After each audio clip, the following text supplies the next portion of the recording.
colors ba ko? Wala ay. Huwagan kito ka kong boyfriend, uy. Wala ka. Bisan sa dagat, gamiton ko. Murag isda. Usahay pag yun sa taas sa lubi. Murag.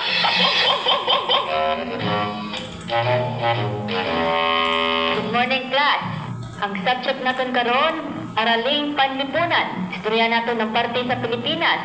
Ano ang kapital sa Pilipinas? Wala na kapital, ma'am. Kaya puro na sa otak.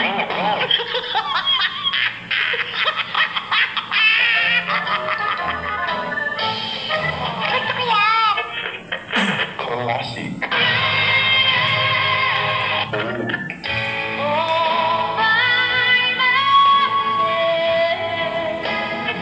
Cheers to the ones that we got.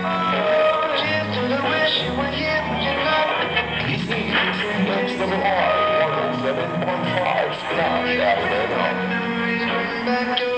DXII 107.5 DXII 107.5.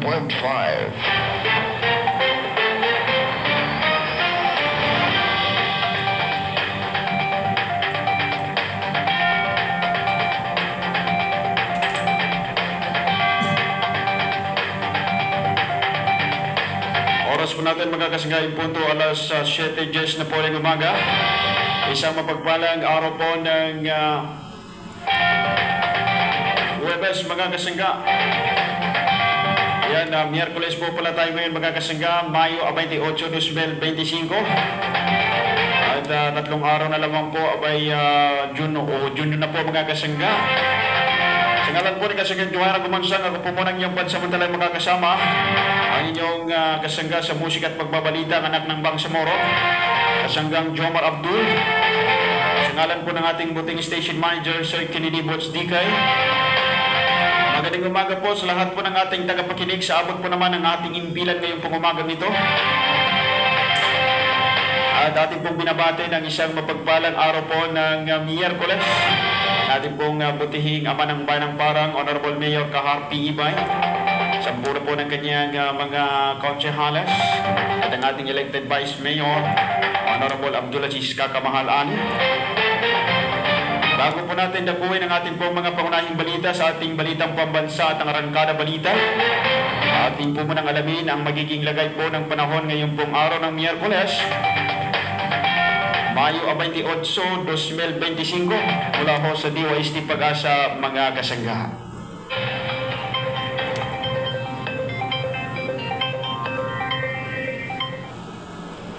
Happy Wednesday po sa ating lahat. Ako si Benison Estareja.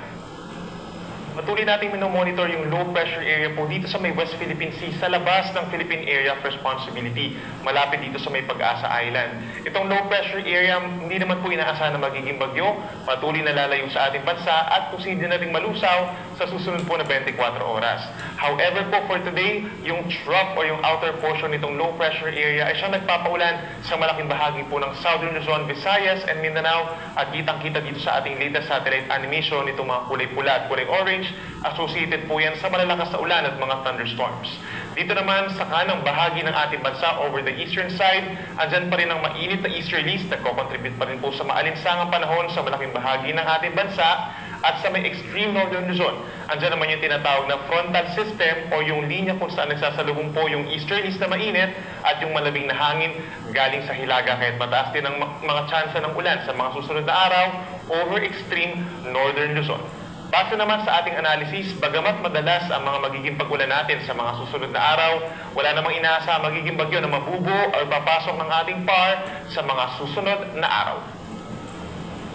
Ngayong araw po ng Miyerkules, asahan ng mataas sa tsansa ng ulan dahil nga sa frontal system over Batanes and Babuyan Group of Islands. May mga kalat-kalat na ulan and thunderstorms, lalo na sa dakong hapon hanggang sa gabi, habang mataas ang tsansa ng ulan sa may Southern Luzon, lalo na sa may Mindoro provinces at lalawigan ng Romblon. Light to moderate with at times heavy rains po yan dahil dun sa trough ng low pressure area at mag-ingat po sa mga posibleng pagbaha at pagbuho ng lupa. Dito naman sa natitirang bahagi ng Mimaropa, Bicol Region, some areas in Calabarzon as well as Aurora, partly cloudy to cloudy skies po tayo at meron din chance ng mga pagulan. Umaga pa lamang at maaaring magpatuloy yan sa hapon hanggang sa gabi. And over Metro Manila, rest of Central Luzon and rest of Northern Luzon, Fair weather conditions or minsan maaraw pa naman po sa umaga hanggang sa tanghali. May kainitan pagsapit ng tanghali lalo na sa mga kapatagan at sa dakong hapon hanggang sa gabi mataas ang tsansa ng mga pagulan at mga isolated lamang na thunderstorms. Over Metro Manila, mainit pa rin po mula 26 to 34 degrees Celsius habang sa may Baguio City naman presko pa rin mula 17 to 26 degrees Celsius. Sa ating mga kababayan po sa lalawigan ng Palawan as well as Western Visayas and Negros Island region, asahan pong mataas sa tsansa ng mga pagulan. Even this morning, asahan na po yung mga thunderstorms over western part of Visayas dahil sa trough of low pressure area. So make sure na kung lalabas po ng bahay, may dalang payong or sombrero at mag-ingat sa banta ng mga baha at pagbuho ng lupa. Umaga pa rin, may chance na rin ng ulan sa may Central Visayas, habang dito naman sa may eastern portions, mostly cloudy skies, lalo sa may eastern Samar, Leyte and southern Leyte dahil yan sa easterlies, at sasamahan din yan ng mga kalat-kalat na ulan pagsapit ng hapon hanggang gabi. Temperatura natin sa Puerto Princesa, 25 to 31 degrees, habang may kainitan pa rin sa Metro Cebu, 27 to 32 degrees Celsius. At sa ating mga kababayan po sa Mindanao, apektado ng trough ng low pressure area ang Zamboanga Peninsula. Ito ng Basilan, Sulu, and Tawi-Tawi. Mataas din po ang tsansa ng mga pagulan within the next 24 hours. Kaya mag-ingat pa rin po sa banta ng baha at landslides dahil minsan magiging malakas pa rin po ang mga paulan. Dito naman sa natitirang bahagi ng Mindanao, as early as morning, may chance na po ng pagulan sa may eastern and southern sides, kabilang ng Surigao Provinces, Dinagat Islands, Davao Oriental, Davao Occidental, dito rin po sa bahagi ng Soc-Sargen, umaga pa lamang, magdala na po ng payong, habang sa malaking bahagi na ng Mindanao, pagsapit ng hapon hanggang sa gabi, makulimlim na ang panahon at sasamahan din po yan ng kalat-kalat na ulan at mga thunderstorms. So make sure nakaantabay tayo sa mga advisories or even heavy rainfall warnings po ng Pag-asa. Temperatura natin sa Zamboanga City, posible pa rin umakyat sa 33 degrees, habang mainit sa may Davao City hanggang 34 degrees Celsius. In terms of init, asahan po yung pinakamataas na or kahapon sa Butuan City, Agusan del Norte po nakapagtala tayo ng highest heat index na 45 degrees. Sinundan niya ng 44 degrees sa may Lawag City, Ilocos Norte and Iloilo City. Ito po yung mga dangerous levels of heat index. Gayun din sa may southern part of Metro Manila, umabot sa 42 degrees sa may Pasay, habang sa may northern portion of Metro Manila, sa Quezon City hanggang 40 degrees ang naramdamang init kahapon. Pero ngayon po, aasahan pa rin sa may Butuan City hanggang 45 degrees po na heat index. Gayun din sa Metro Manila, between 40 to 42 degrees ang maximum heat index for today. At susundan niya ng 44 degrees na delikadong heat index sa may Lawag City, Dagupan City, Aparig, Cagayan, and Masbate City. Kaya paalala pa rin sa ating mga kababayan na hindi naman po makakaranas ng malalakas sa mga pagulan for today. Expect pa rin po na magkakaroon pa rin ng direktang sikat ng araw na medyo masakit po sa ating katawan, sa ating balat. Kaya uminom pa rin ng tubig at magdala ng pananggalang sa init, gaya po ng payong, sombrero at para presko ang pakiramdam, magdala na rin po ng pamaypay. Base naman sa ating latest heat index map, asahan po yung mataas na tsansa ng mga delikadong heat indices sa may Ilocos region, sa mga kapatagan po ng Cagayan Valley, Aurora, Zambales, ilang bahagi pa ng Bicol region, Northern Samar at ilang bahagi ng Caraga region and Zamboanga Peninsula. Para sa karagdagan pa pong heat index forecast, bisitahin lamang po yung pag-asa.DOST.gov.ph/weather/heat-index. Para naman sa maglalayag nating mga kababayan, in the coming days, wala naman tayong asahang gale warning, bagamat mataas na yung tsansa ng ating mga magiging pag-ulan. May mga thunderstorms po tayo, kaya posibleng umakyat pa rin sa 1.5 metro ang taas ng mga pag-alon sa malaking baybayin po ng ating bansa. Pinakamataas dito sa may parting extreme northern Luzon, sa may Batanes, posible pa siyang umabot hanggang 2 metro. At para po sa ating 4-day weather forecast, simula po bukas, May 29, araw po ng Thursday hanggang sa unang araw ng Hunyo, magbabalik po ang tinatawag natin na southwesterly wind flow o yung hangin po na siyang nagmumula na dito sa may kaliwa or sa may timog kanluran. So ibig sabihin, mataas na ang tsansa ng ulan kung sa easterlies, sa may eastern sides po, no? Pag southwestern yung hangin or southwest monsoon or southwesterly wind flow, madalas na yung mga paulan sa western side naman ng ating bansa or sa kaliwang bahagi. Yung facing the West Philippine Sea, Ilocos region, Cordillera region, bahagi pa po ng Central Luzon, lalo na sa may Zambales, Bataan, dito rin po sa may western side ng Southern Luzon, itong Palawan, Occidental Mindoro, Batangas, Cavite, and even Metro Manila, matataas po ang tsansa ng mga pag-ulan sa susunod na 4 na araw.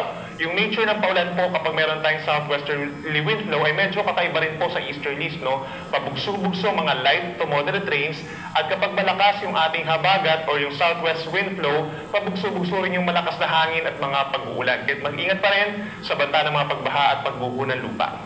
Dito naman sa may extreme northern Luzon, sa may Batanes and Cagayan, within the next 4 days, aasahan din po yung mataas na chance ng ulan dahil pa rin doon sa frontal system o yung banggaan ng hangin na mainit plus malamig. Kaya makulimlim yung panahon, may mga light to moderate rains din at may chance na lamang ng mga isolated thunderstorms. And over the rest of the country, aasahan pa rin yung partly cloudy to cloudy skies at may chance na rin ng mga pulupulong mga paulan lamang, lalo na sa dakong hapon hanggang sa gabi. Given na yung southwest wind flow natin ay iiral po sa susunod na 4 na araw, mataas ang tsansa na magsisimula po yung ating tag-ulan sa mga unang araw po ng Hunyo, basta meron tayong may tatala na at least 25 mm sa dami ng ulan sa mga monitoring stations natin sa western side of Luzon and Visayas. Ang ating sunrise, 5:26 a.m. at ang sunset ay 6:21 ng gabi. Yung muna nitas mula dito sa weather forecasting ng Pag-asa, ako muli si Benison Estareja, mag-ingat po tayo.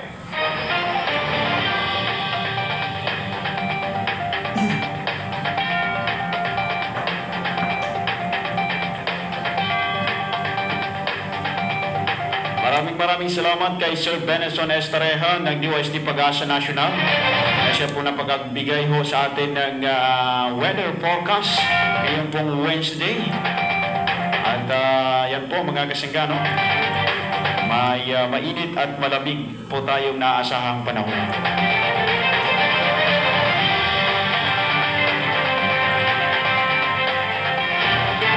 Atin na pong dabuhin ang ating pong mga balita.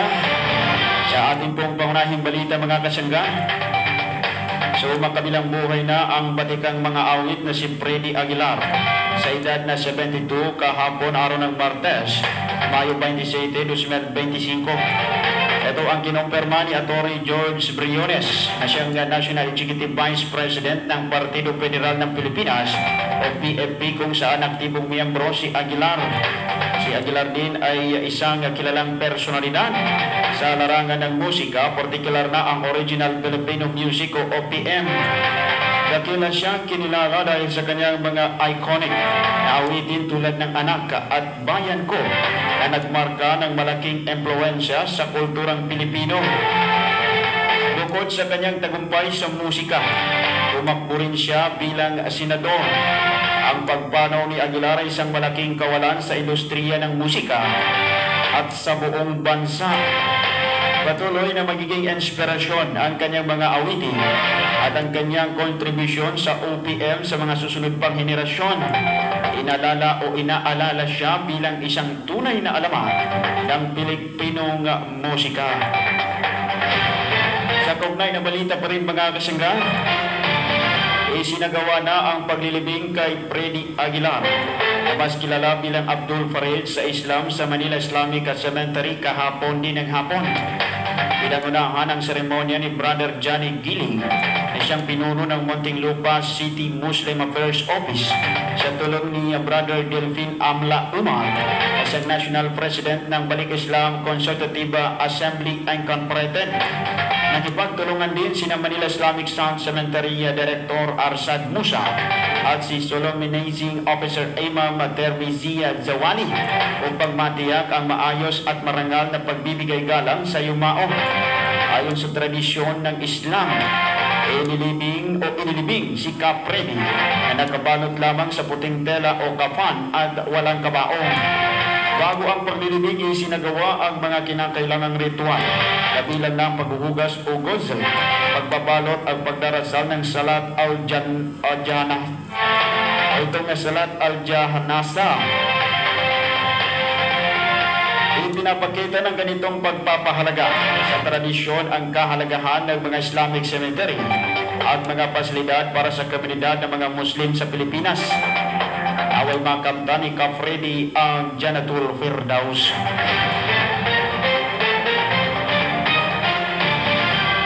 Samantala sa ating mga balitang pambansa pa rin mga kasangga, balik trabaho na ang 2 junior officer ng Philippine Air Force na umano'y biktima ng sexual na pang-aabuso ng isang two-star general. Ayon kay PAF OIC spokesperson Colonel Ristaan Jubilianus, binigyan ng 10 araw ng mental health break ang dalawang junior officer bago bumalik sa serbisyo.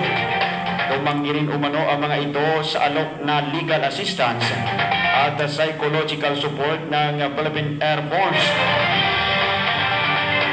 Tiniyak naman ng Armed Forces of the Philippines o EFP na handa silang isuko ang nasabing senior officers kung maglalabas ng commitment order ang civilian court. Sa ngayon ay tapos na ang inisyal na investigasyon at kasalukuyang sinusuri ni EFP Chief of Staff General Romeo Bronor Jr. ang kaso na siya ring ang magsisilbing convincing authority para sa court-martial proceedings. Matatanda ang naganap ang insidente sa loob ng quarters ng General sa San Fernando Airbase sa Lipa City, Batangas noong Enero 2025.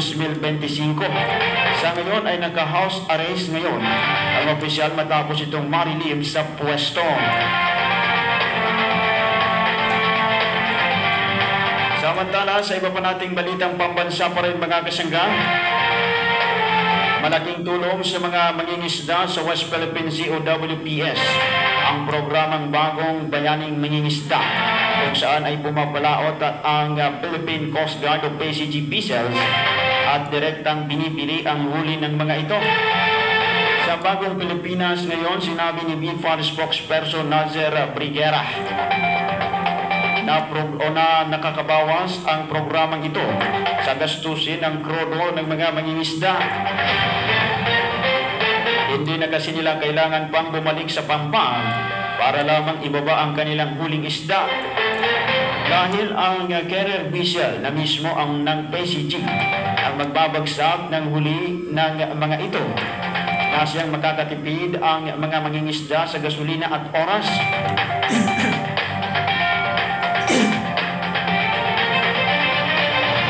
Ang maganda pa anya rito na mayroong kakayahan ng Philippine Coast Guard vessel na gumawa ng yellow on board para mapanatiling sariwa ang mga huling isda at hindi nawawala sa aktual na value ng mga ito. Sa ganitong paraan, aniya, mababawasan ang post-harvest losses ng mga Pilipinong mangingisda.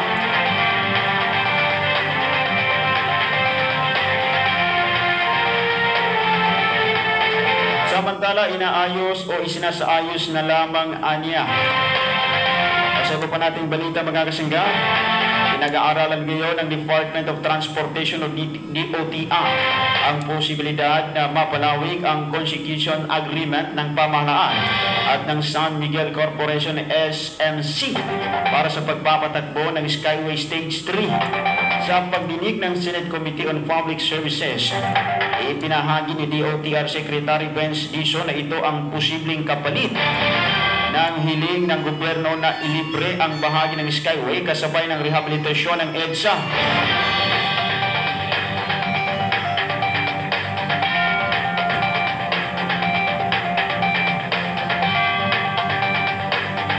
Sinabi rin ni Dizon na hindi pumayag si Pangulong Ferdinand Romualdez Marcos Jr. na taasan ang toll fee sa Skyway. Ayon sa kalihim, sinang-ayunan na ito in principle ng SMC, pero pag-uusapan pa nila ang ibang mga bagay na pwedeng mabigyan ng batas at responsableng o reasonableng kondisyon para sa kumpanya. Samantala, kinumpirma ni Dizon na tiniyak sa kanya ng mga engineer na kaya umano ng Skyway ang inaasahang bugso ng mga sasakyang dadaan dito sa oras na simulan na ang rehabilitasyon ng EDSA. Isinaayos na lang aniya ngayon ang traffic management plans sa pagpasok at paglabas ng Skyway para maiwasan ang embudo sa mga entry at exit points.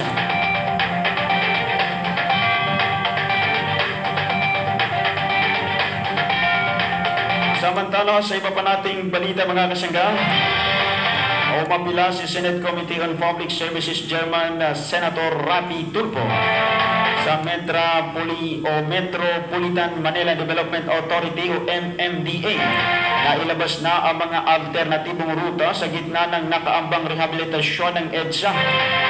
Una kasi ni Tulfo sa June 13 na nakatakdang simulan ang EDSA rehabilitasyon, pero hanggang ngayon ay wala pang inilalabas na listahan ng mga alternatibong pwedeng daanan ng mga motorista habang isinasaayos ang EDSA.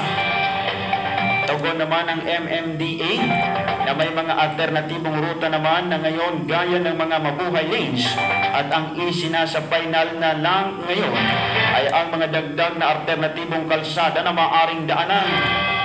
Bukas ay magkakaroon ng pagpupulong ang MMDA sa lahat ng mga lokal na pamahalaan ng Metro Manila para sa paglilinis ng mga kalsadang pwedeng idagdag sa mabuhay lanes. Iniyak ni Transportation Secretary Benz Dizon na sa susunod na linggo ay posible nang maisa publiko ang dagdag na alternative route.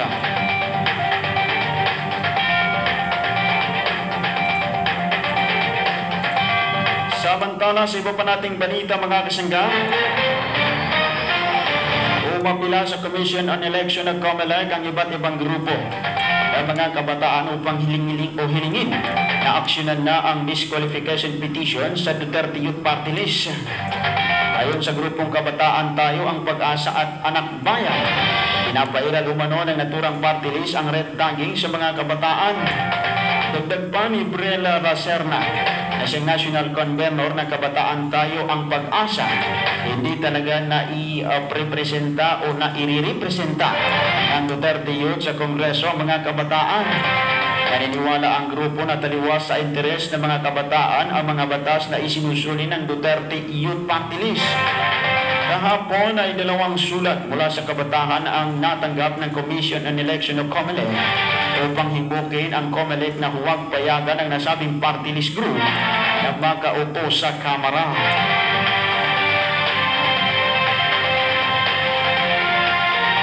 Samantala, ipatutupad ng Philippine National Police o PNP ang mas malawak na presensya ng mga pulis sa mga kalsada sa buong bansa, kasabay ng muling pagtutok sa mga street-level drug pusher at user. Ayon kay PNP spokesperson Police Brigadier General Jen Fajardo, ang hakbang na ito ay alinsunod sa direktiba ni Pangulong Ferdinand R. Marcos Jr. na palakasin ang kampanya kontra illegal na droga at mga grassroots level. Layo nitong mapigilan ang bentahan ng shabu at iba pang illegal na droga sa mga lansangan. Sinabi ni Fajardo na magpapatrolya ang mga pulis araw at gabi, katuwang ang mga barangay personnel bilang force multipliers. Dagdag pa ni Fajardo na mas palalawakin ng PNP ang pakikipagtulungan sa mga Anti-Drug Abuse Council ng barangay at lokal na pamahalaan upang matukoy ang mga drug pushers at user, gayon din ang mga drug laboratory. Nilinaw naman ng PNP na hindi sila tumigil sa operasyon laban sa mga street-level drug pushers at users at marami silang naarestong mga suspect.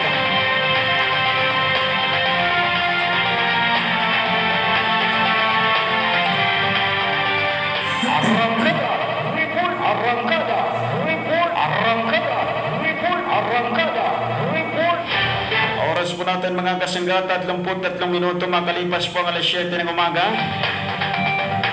Sa ating arangkada report, isang pulis ang napatay sa pamamaril madaling araw nitong araw ng Martes sa Isulan sa probinsya ng Sultan Kudarat. Pangalawang pulis naman ang pinaslang sa Central Mindanao sa loob lamang ng 16 na oras. Naglalakad si Sergeant Police Sergeant Geoffrey Angon sa gilid ng highway sa Barangay Kalawag 2 sa Isulan. Siya ang kabisera ng Sultan Kudarat nang lapitan ng suspect na nakilalang si Vincent Dalanon at agad na pinagbabaril ng pistol na nagsanhi ng kanyang agarang kamatayan. Sa ulat ni Lieutenant Colonel Julius Malcontento, siyang Chief of Police ng Isulan Municipal Police Station, inompirma ng mga saksi sa insidente na si Dalanon ang nakapatay kay Angon na mabilis na nakatakas. Ang pagkakapatay ni Dalanon kay Angob ay naganap eksaktong 16 na oras matapos mapatay sa katulad na pamamaril nitong tanghali ng Lunes sa barangay Tunggol sa Dato Montawal, Maguindanao del Sur si Patrolman Jomar Madaliday Kalantungan ng isang salarin na agad ding nakatakas. Nasa isang bakery sa barangay Tunggol si Kalantungan nang lapitan ng isang lalaki na may pistol din at agad siyang pinaputukan ng ilang beses bago tumakbo papalayo. Si Angob at Kalantungan ay parehong nadeklarang dead on arrival ng mga doktor sa mga bahay pagamutan kung saan sila isinugod ng mga emergency responders para sana malapatan ng paunang lunas.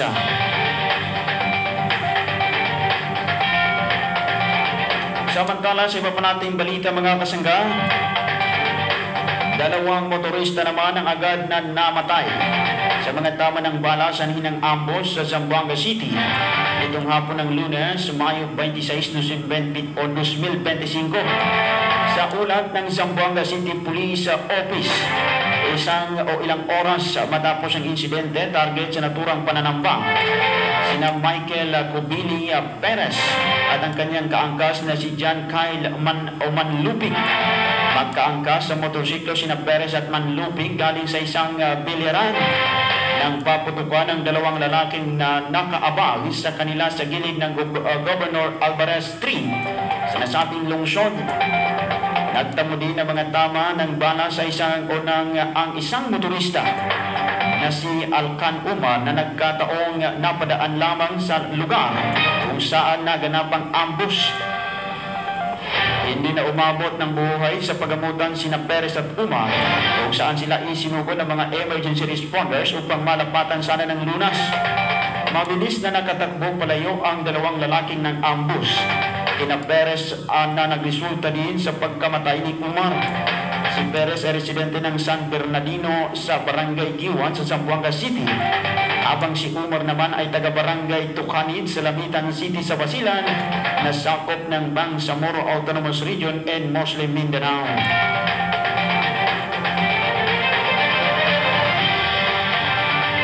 Oras po natin mga kasangga, 37 minuto makalipas po ang alas 7 ng umaga.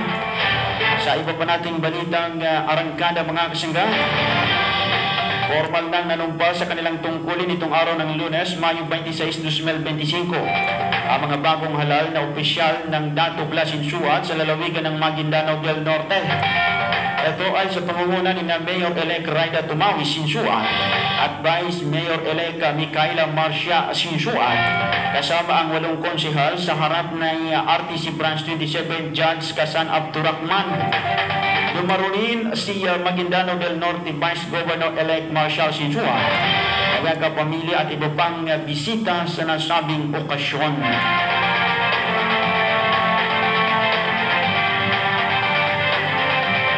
Samantala, 4 katao naman kabilang isang 10 anyos na batang babae ang nasuwi habang 3 pa ang sugatan sa nangyaring pamamaril sa Barangay Ladia sa bayan ng Sultan Kudarat, Maguindanao del Norte, ala 1:20 ng hapon na nitong Lunes, Mayo 26, 2025.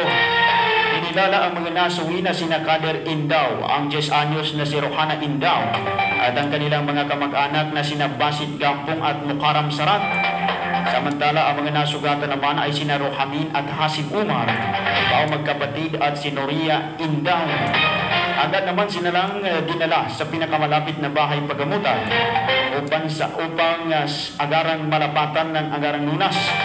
Ayon kay Police Lieutenant Colonel Esmael Madin, na siyang hepe ng Sultan Kudarat Municipal Police Station, nasa kanilang magkakalapit na mga bakuran ang mga biktima ng pagbabarili ng mga suspect na sakay ng isang minivan gamit ang mga matataas na kalibre ng armas. Mabilis naman na tumakas ang mga salarin matapos ang nasabing insidente. Sa ngayon ay patuloy na nagsasagawa ng investigasyon ng Sultan Kudarat Municipal Police Station upang matukoy ang mga responsable sa pamamaril at ang motibo sa likod nito. Samantala, sa pinakabagong pamamaril naman mga kasangga, patay din ang isang motorista matapos na pagbabarilin sa bahagi ng Barangay Lantingan sa Pikit, North Cotabato, Palasado, alas 3 ng hapon kahapon, Mayo 27, 2025. Pinilala ang biktima na si Darin Haji Ali alias Longhair na sa Hustong-Gula na siyang residente rin ng Barangay Balong, sakop ng Tugunan Special Geographic Area ng Barn. Ayon sa tiyuhin ng biktima, habang binabalagtas ang kahabaan ng Provincial Road sakay ng kanyang motorsiklo, pagsapit ito sa Barangay Landigan ay dito na siya tinambangan at walang habas na pinagbabalil ang di patukoy na uri ng baril, dahilan upang magdamo ng maraming tama ng bala sa dibdib nito, sanhi ng kanyang agarang pagkamatay. Wala nang nagawa pa ang kamag-anak nito kung di iuwi na lamang ang sa kanilang tahanan ang nasabing biktima upang mabigyan ng disenteng libing ayon na rin sa paniniwalang Islam.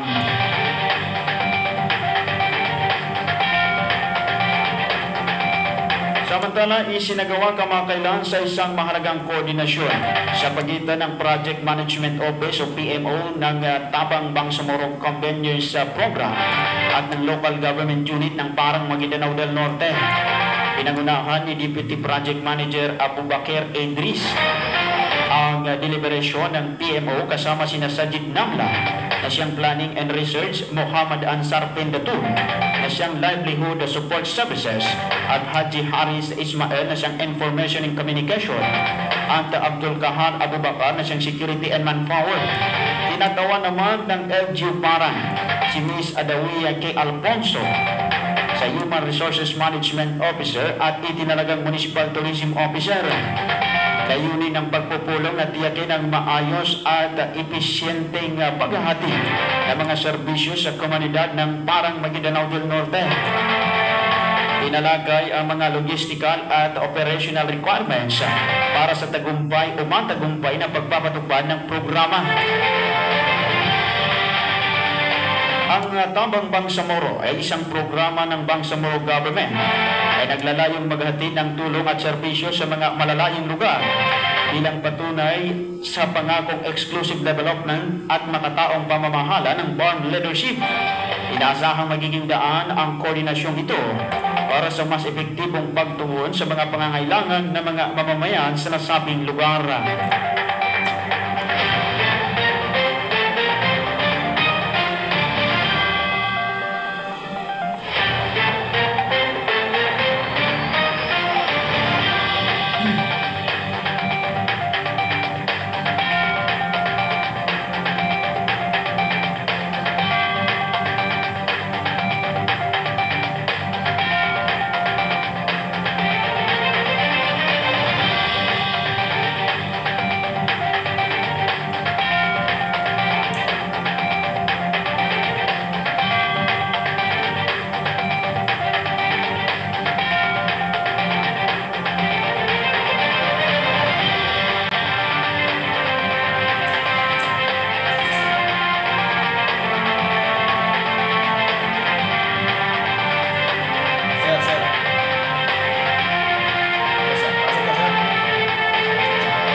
Natin mga kasanggad, 43 minuto makalipas po ang alas 7 ng umaga.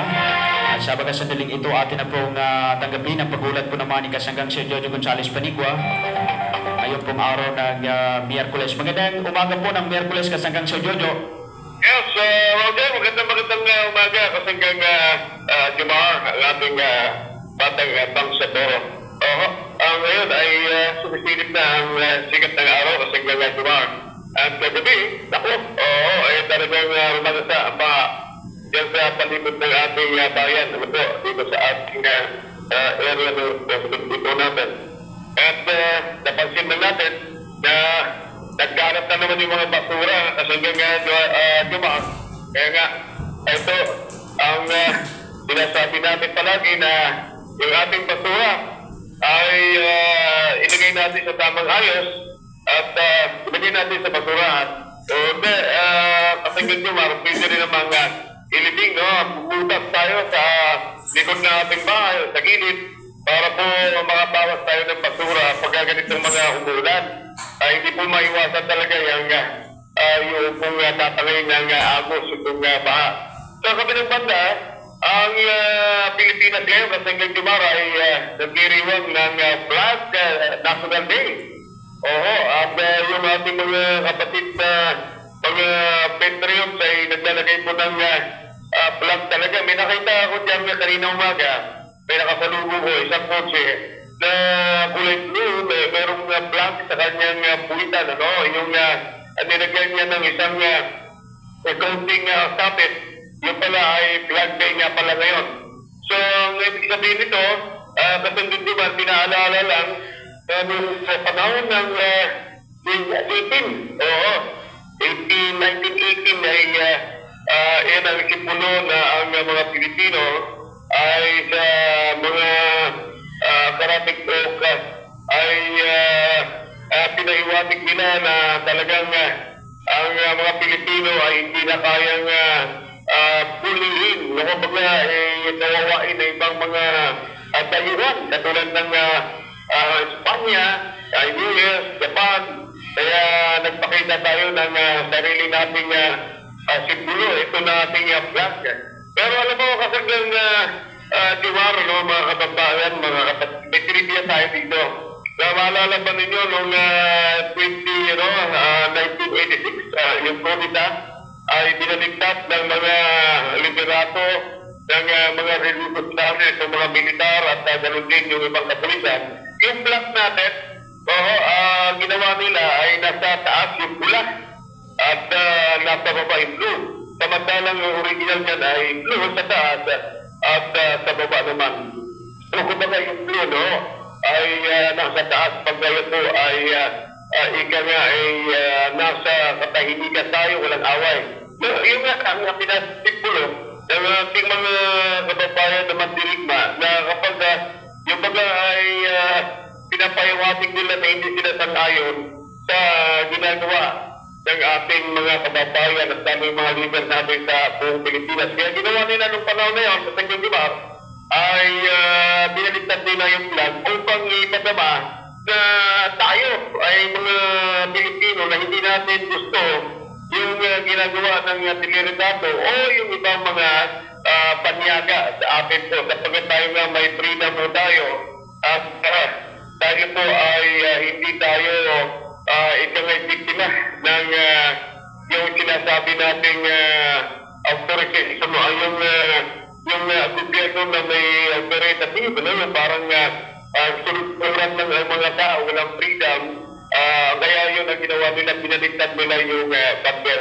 Pero pagkatapos yun, ang Eastern Revolution sa Sanggol Jumar, ay bumalik tayo sa normal. At ito na ngayon, ay 2025 na tayo, ay napapansin ang kabataan natin na yun ang palagi. Yun ang aking fan, nung panahon ng revolution, no, na unuhan ng ating mga katipuliros, ay binaligtas po nila at pinapaiwatig ito na ang mga Espanya at yung iba pong mga insurrectos gusto nila malaman na ang Pilipinas o yung mga bayani natin ay hindi pumapayag na aapihin yung ating mga Pilipino. Samantala, sa dito ay hindi naman national holiday ito kasi hanggang Jumar, pero pinagdidiriwan na natin yung tinatawag nating flag, International Day o National Flag Day ngayong araw ng Miyerkules. Ayan, opo, sa palibot ng ating bahay na parang ay tuloy-tuloy lang ang buhay at yung mga proyekto ng ating LTO parang. Opo, ilang mga pagdiriwang yung ating namumulutor na kagnay na nito, iba naman ay nasa pakasyon pa rin, ano po? At yung po mga estudyante ngayon ay may mga na-practice po nila, iba naman ay graduation na, sa NTU ay meron pong mga kurso at ilang pong mga institution na nag-graduate po ngayon. So, binabati natin sa mga makita natin programa, talakayan at upload yung ating pong balitaan na HWI 107.5 Plus FM, yung ating arangkada balita at arangkada report. Yan ang ating mga naibaging report ngayon sa araw ng Miyerkules. Inagtulog na lang ay papasok na yung June wedding month. Advance happy wedding day. Wala dito sa ating kinalagyan. Para sa arangkanang balita, arangkanang report, ito po naman inyong kasangga sa munting at pagbalita. Yun, Gonzales Domingo, arang nyo na! Siya rin pa.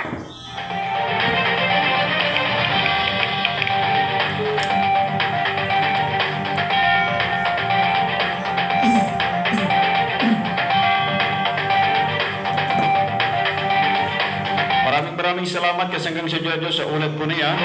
Tugnayan po sa iba't iba pong mga accomplishment po ng ating bayan at yung iba pong usapin po sa iba-iba pong lugar ho dito ho sa ating Iranon Corridor. At abangan po mamaya ang programa ni kasanggang si Jojo, ang programang Talagayan sa Perlisan para. Sa iba po nating mga balita mga kasangga, arestado ang dalawang lalaki dahil sa kasong paglabag sa Republic Act 9165 bandang alas 12:10 ng madaling araw itong Mayo 27, 2025 sa Poblasyon Taba, Barangay Bugasan Sur, Maguindanao del Norte. Kinilala ang mga suspect na sina Alnaib Kiapar Binasing at Norman Angar Tangor, pawa mga nasa hustong gulang, mga walang asawa at mga estudyante. Si Binasing ay residente ng Barangay Bugasan Sur, samantalang si Tangor naman ay residente ng Barangay Sarmento, parang Maguindanao del Norte. Batay sa impormasyon mula sa isang confidential na informant, nakita ang dalawang suspect sa lula nito ng isang Kawasaki Badger motorcycle na kulay itim pula na may sidecar na pinaniniwala ang may dala ng ilegal na droga galing Barangay Bugasan Sur patungo sa bayan ng Parang. Agad na nagsagawa ng checkpoint operation ang mga tauhan ng Matanog Municipal Police Station sa pangunguna ni Police Captain Junior S. Abbas na siyang Chief of Police sa Narciso Ramos Highway. Nang ma-flank down ang mga suspect ay bigla silang tumakbo, ngunit nahabol rin sila at naaresto.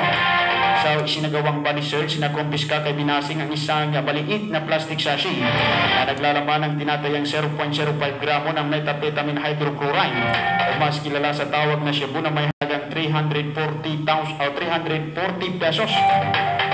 Nakuha rin ang isang brown wallet na may lamang limang iba't ibang identification cards at limang walang laman na plastic sachet at isang piraso ng 100 peso bill.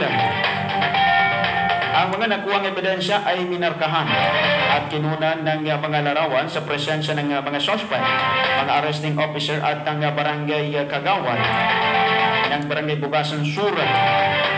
Ang mga suspect ay wastuding ipinaalam sa kanilang mga karapatan at pagkatapos nito ay dinala na sa Matanog Municipal Police Station para sa dokumentasyon. Ang mga nakuha ding ebidensya sa mga suspect ay dinala na sa PNP Regional Forensic Unit Bank sa PC Hill sa Cotabato City para sa laboratory examination at drug testing.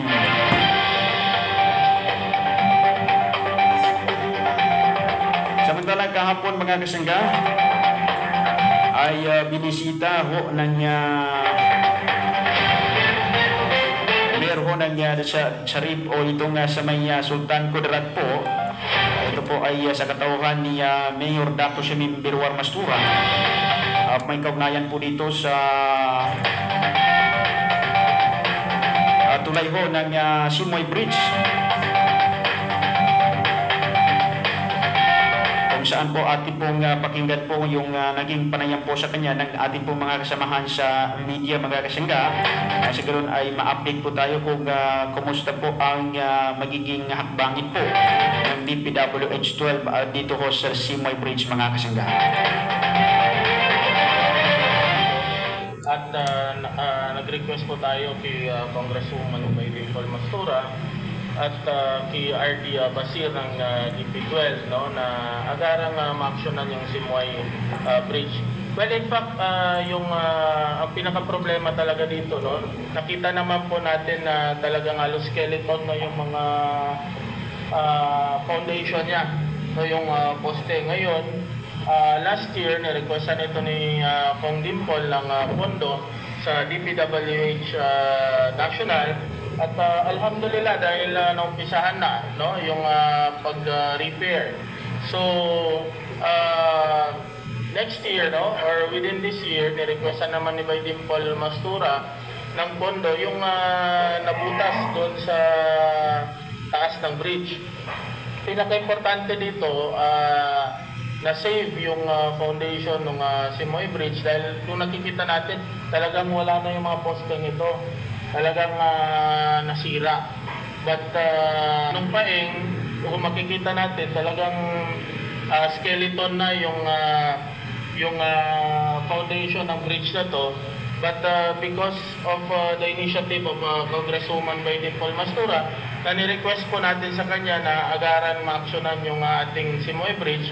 So ngayon ginagawa na po yung foundation at malapit na po matapos para po maging safety yung lahat ng mga motorista na dadaan dito. At within this year or next year, again, yung nasa taas naman ng bridge, no, yung nabutas doon, ay re-requestan ni Baydin Paul Mastura ng budget para agaran ma-repair yun through DPWH National and DPWH 12. So for now, mag-assign po tayo ng mga personnels na makaalalay po sa ating traffic. But nung kausap po natin yung DPWH, magkakaroon po tayo ng detour, no, dito sa kabilang side para nang sa gano'n, habang nire-repair itong Simoy Bridge, may maganda pa rin at matiwasay pa rin yung pagdaan ng ating mga motorista. Sa mga residente or motorista na dumadaan, no, sumunod lang po tayo sa traffic rules, no, and then nothing to worry naman, ginagawa naman po ng local government unit of Sultan Kudarat and ng ating District Congresswoman Baydin Paul Mastura, ang lahat, together with the DPWH 12, DPWH National, para mas mapadali yung pag-aayos nitong Simoy Bridge. Dahil napakatanda na po nito, no? Mas matanda pa po ito sa atin siguro, hindi pa tayo pinanganak, bridge na ito. Buti naman, alhamdulillah, at naipaayos, no, ng DPWH yung foundation ng bridge na to. Tuloy-tuloy na po yung pagpapaayos nito through the initiative of Kong Dimpol Mastura. Actually, yan po mga kasangga, yung naging panayam po ng ating mga kasamahang media kay Sultan Kudarat Mayor Dato Shemi Mastura at po nga sa status po ng Simoy Bridge kung saan ay personal itong binisita kahapon kasama ang DPWH 12, kasama rin si Congresswoman Baydin Paul Mastura, mga kasangga. Bago po tayo mamaala, mga kasangga, sa ating pong programa na ito, ayan, programa ni Kasanggang Joaira Kumunsang ang Arangkada Balita, ay nga po, no, yung kahapon po na balita saan po ay nalungkot po ang lahat dahil dahil po sa pagpanaw ng ating isa ho sa iconic po ng ating pong musika. Ito po ay si Ka Freddy. Ano ho, kung saan ay nagmarka ho sa atin yung kanya pong mga awitin, no, mga kasangga.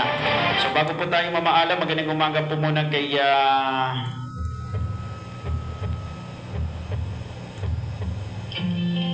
Kasangga Kalip Dikay, magandang umaga ho. Sabi niya rito ay shoutout watching from Barangay Pulyok, Dato Jones, kay Bayalabi Tamsia Ibrahim, at Sultan sa Pulyok Abdul Ibrahim, at yung apo nila na si Leia Ibrahim. Ayan, thank you Dato Jones. Ayan, magandang umaga po sa inyo dyan sa may Pulyok. So ito ho yung awitin po ni Ka Freddy. Ang isa po sa kanyang mga awitin ang buhay. Buhay nga naman ng tao. Sa kahapon din po ay nailibing po siya batay po sa paniniwalang Islam po, mga kasangga. Yan po sa may Manila Islamic Cemetery. So inna lillahi wa inna ilaihi rajiun. Naway makamit po ni Ka Freddy ang Jannatul Firdaus. Yan lamang po mga kasanggang ating mga nakalap po ng mga balita. Mula ho dito sa bulwagang pambalitaan ng DXII 107.5 Splash FM. Sa ngalan po ni kasanggang Johaira Gumonsan at ang ating pong bating station manager Sir Kinini Dikay. Abangan po mamaya ang susunod na programa ni kasanggang Sir Jojo Gonzales Panigua, ang programang Talakayan na Diskusyon sa Bayan ng Parang. Ako po ang inyong pansamantalang nakasama, ang anak ng Bangsamoro, kasanggang nyo sa musika at pagbabalita, kasanggang Jomar Abdul. Wabillahi taufiq wal hidayah. Wassalamualaikum warahmatullahi ta'ala wabarakatuh.